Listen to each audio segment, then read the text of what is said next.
I landed with a crash, but thanks to the suit I wasn't hurt. I had no idea where the pad had taken me, but back then I didn't care so much about where I was going or how I would get home.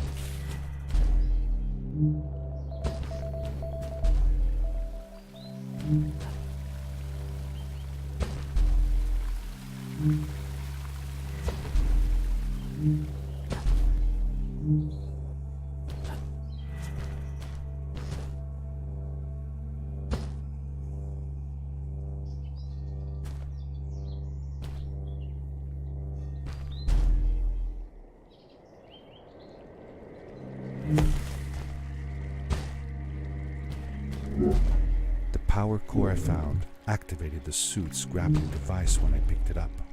It must have been left here by my uncle.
These blue lights.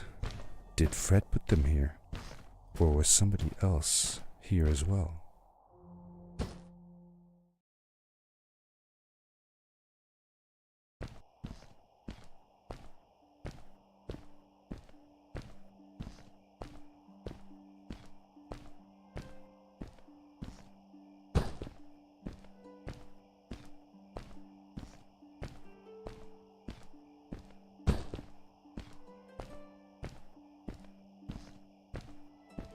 Hello, who are you? You're not from here. Wow, you look just like Fred, but smaller, and with less hair on your face. She knew Fred. I told her that he was my uncle and that I was looking for him. What's an uncle? I said that I had known him all my life. Really? Me too. I'll help you find him. I'm Madeline. The others call me Mad Maddie sometimes. I don't know why really, but you can call me Maddie. You've never been to the village, right? Let's meet over there in the square. I'll show you around. I bet you can get there easily with your suit thing. So, I'll see you there. I couldn't believe it. An underground village inhabited by frog people, or more like salamanders. Either way, they walked like humans, they talked like humans. How was that possible?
Darkness swept over me as I left the glittering lights in the village behind me and headed for the ominous shadows of the chasms.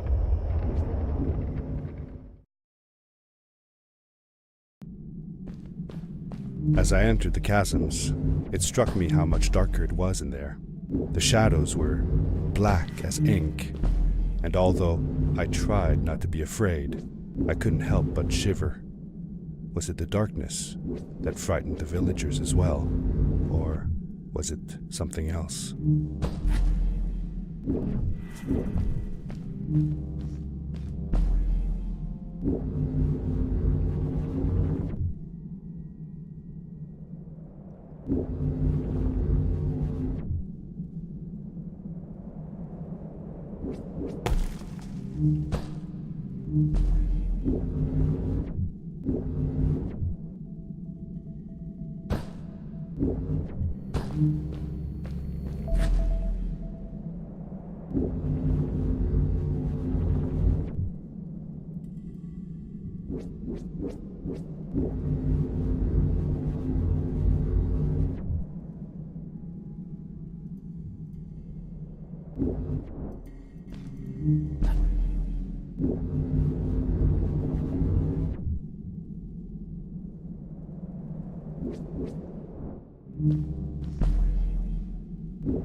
Seemingly bottomless pits loomed below us, everywhere in the cave. The further we got, the more I felt like what faint light existed down there was getting fainter. I was really glad that I wasn't alone.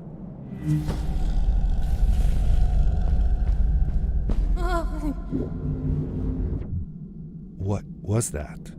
I had never heard a creature sounding as terrifying, and I imagined it wouldn't be happy about visitors.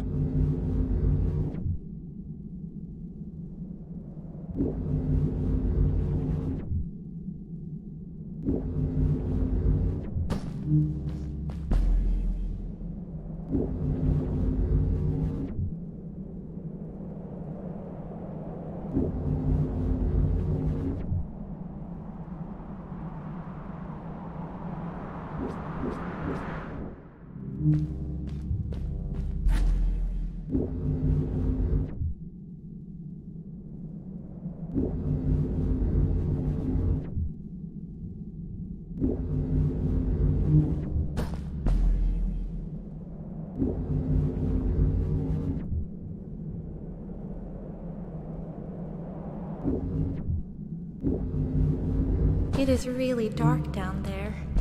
You're not scared, are you? 'Cause I'm not.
Whoa, dude.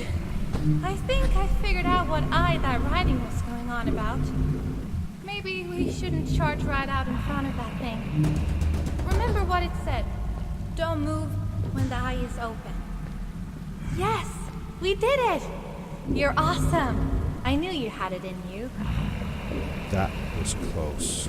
We had made it through, and I felt like nothing could stand in our way of finding Fred.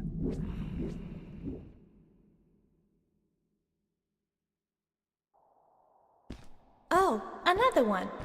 This one says, "Welcome home."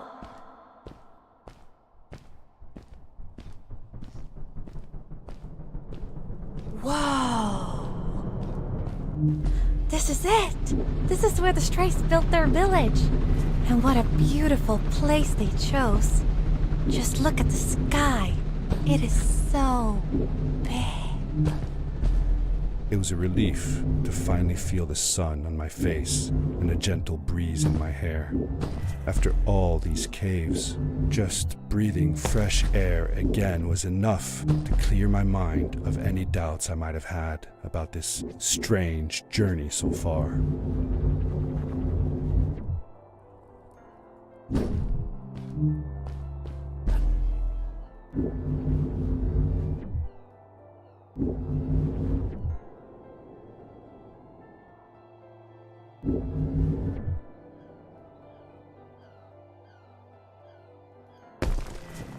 Along my journey, I had seen many pieces of floating rock, but here they were much bigger. Some were big enough to fit whole villages. How was this possible? Maybe it had to do with the crystals that seemed to be everywhere. If the legends were true, the Stray civilization was younger than the village. Yet, they were making great progress.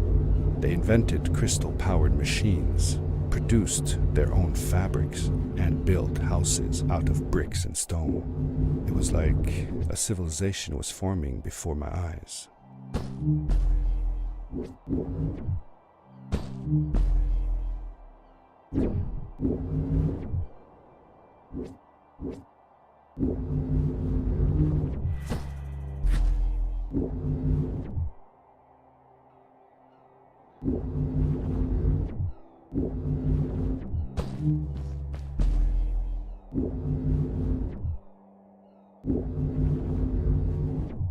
Hey, let's play a game. I bet that you can't get through this part without using the grapple device.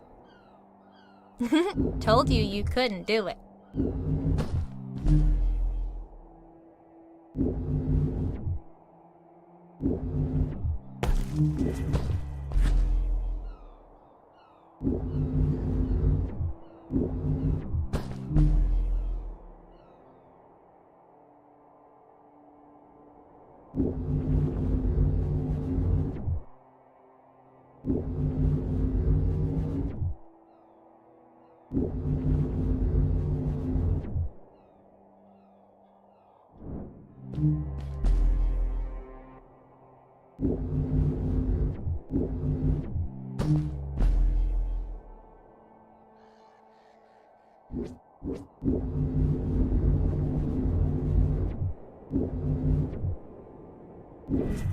Oh, what's that?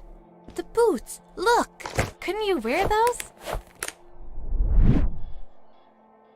With this addition, the suit felt at least 20% cooler.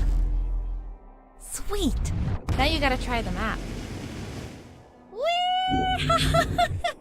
This is awesome! It was awesome.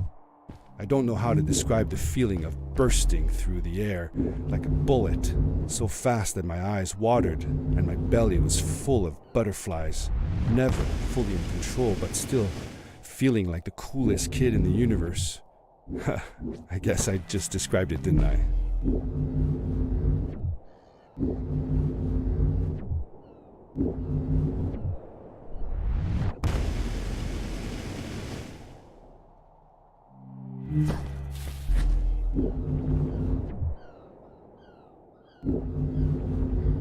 I'd love to do stuff like this with crystals. Just think of the possibilities. Whole machines are powered by them. I almost can't believe it.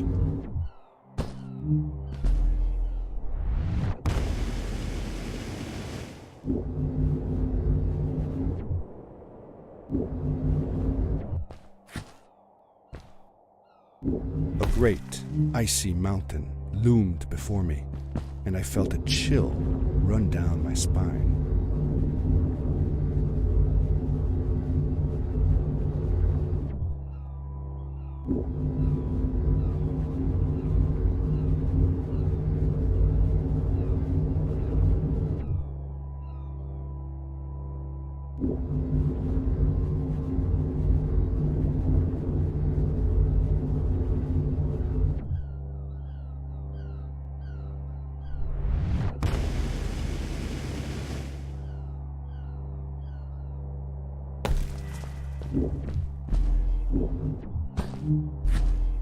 We hadn't seen any people around yet, but ahead of us lay what looked like a proper town. The strays from Maddie's stories.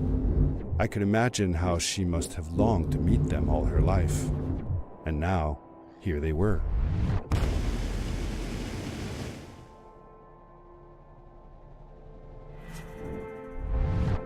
Cool!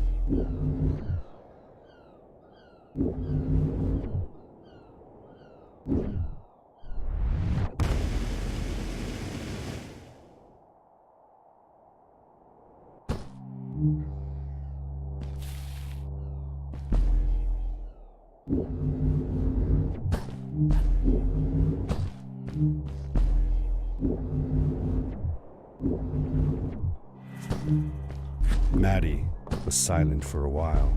It seemed like she was thinking hard on something.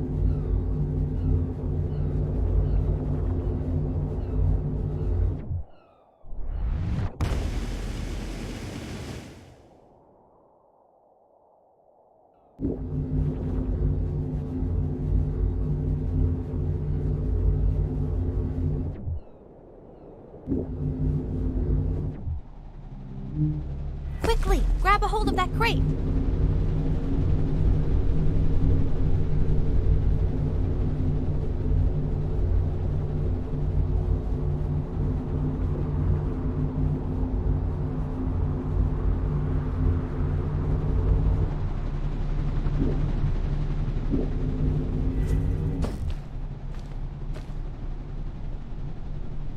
Good day. Here's a boat to Ice Cave. Though I'd take the other one if I were you. That one goes back to the outpost. Wait a minute. I was thinking. I don't know if I should go with you. I mean, I want to, but I also want to, well, stay here. Maybe it's strange, but I just feel like these people liked me and accepted me for who I am. Kinda like you. I want to be with you too, and help you find Fred. I don't know what I want the most. I told Madeline that I would accept whatever choice she made. I just never thought about it until now that maybe it wasn't Fred I was looking for when I came with you. Maybe I was just looking for a way out. Somewhere to be free. And I know that if anyone can find Fred, it's you. If you meet him, when you meet him, tell him to come see me, okay? I promised. Thank you. I'm glad I met you. And it won't be the same without you around. Goodbye, friend. I said goodbye to Maddie, and I had a feeling that this was the last time I'd see her. But even in this sad moment, I was happy for her. She had found a place where she belonged.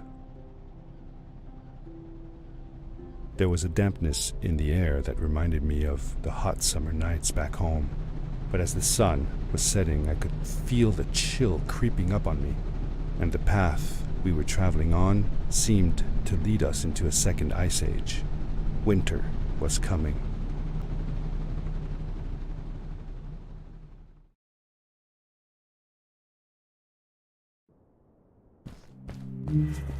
Into the caves again, and now it was just me, alone in these cold, barren halls of ice. But Fred had been here, and now I could feel it. I was getting close. Something wasn't right. The grapple device's energy beam was somehow reflected off of the ice, and I couldn't get a grip. I had to look for areas where the ice was not so thick. This was going to be a challenge.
I found another one of Fred's campsite, noticeably newer than the others. The fire was still smoldering, and I could faintly pick up the smell of the aftershave he always used. I was closing in on him. I could feel it.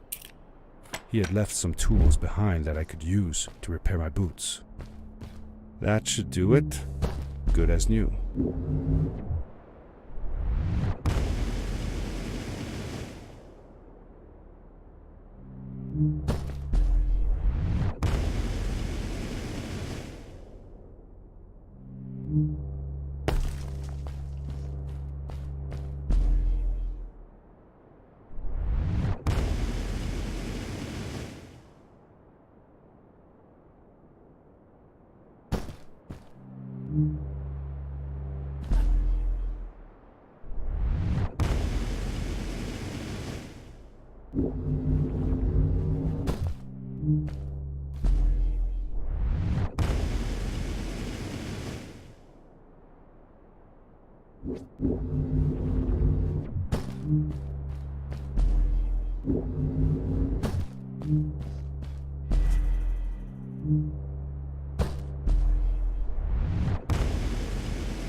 It was dark all around me, but there was a light at the end of the tunnel.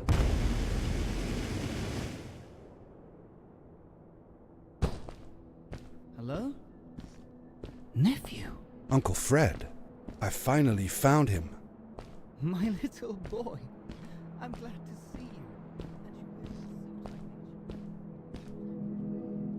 I said that I found the suit in his workshop and that I came looking for him.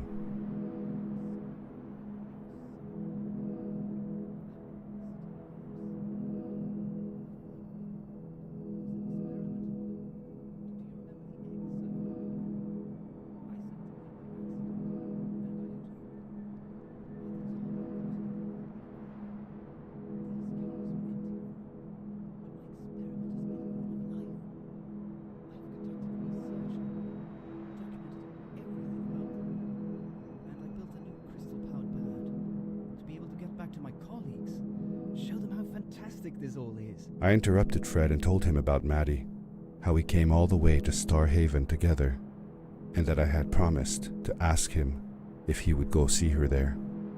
Madeline. My little Maddie. I should have taken her to see Starhaven long ago. She was always so curious about the strays. When I left her, I wanted to protect her. Or rather, protect myself from losing her. I've changed my mind. I'm not going home. What does research or praise matter when I can be here with these creatures? They need me. And it's just as well. I don't trust this pad for more than one ride anyway. You need that ride. I didn't want to go home, and I asked if I could stay with him and Maddie instead. I'm sorry, nephew. As much as I enjoy having you here, you must go home. Explore the world on your own. Have your own adventures. I reluctantly agreed to go home. I was going to miss my uncle. I will miss you too. But I'm sure you'll do phenomenal on your own. And don't worry about me or Maddie. We'll be fine. The pad is yours, boy. When you're ready.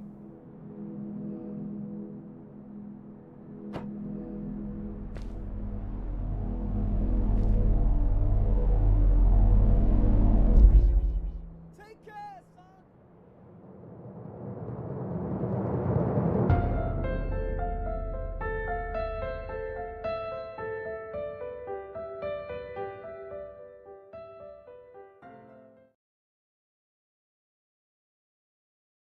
The end. Now, good night, sweetie. Wait, Dad. Does that mean Fred is still there? Who knows? That was the last time I saw him. Don't you miss him? I do, sometimes. But I don't worry about him, because I know that wherever he is, he's on his biggest adventure yet. Dear Fred, today I step into the lobby of your house for the last time. My daughter asked me to tell her about an adventure, and I came to think of you. Your house looks just like my mother and I left it years ago. After you'd gone, I was sure she was going to throw out all your stuff, but she just cleaned up. We made you a small memorial. For a while, I came here every day, just like I used to. Sometimes, I could even faintly hear your voice, calling from the observatory, asking me to get you this tool or that. I never told my mother about that day. I don't think she would have believed me. Can I believe it? After all these years?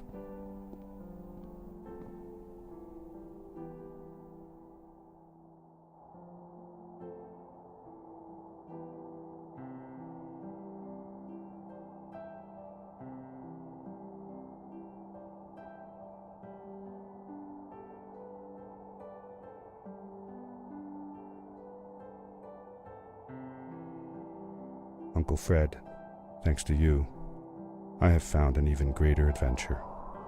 Thank you.